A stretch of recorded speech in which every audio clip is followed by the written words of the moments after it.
केंद्र सरकार भारत वर्ष भितर जो मनमुखी कार्य करुछंती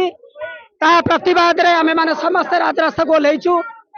एया ही से करिछंती कि जो NALSA versus Union of India रो जजमेंट थिला सर्वोच्च न्यायालय हमको नागरिकत्व प्रदान करथिले एवं सबुठ बड़ कथा सेल्फ डिक्लेरेशन रो कथा कहिथिले एबे निकट अतीत रे गत 12 तारिख रे केंद्र सरकार गोटे बिल इंट्रोड्यूस करिसंती जहा ट्रांसजेंडर अमेंडमेंट बिल 2026 जो थे कह जाइछि कि मु ट्रांसजेंडर बोली डॉक्टर मते परीक्षा करिवो भारतीय संविधान भितर जेते बेले राइट टू एक्सप्रेस कथा कहउछि राइट टू चॉइस कथा कह जाउछि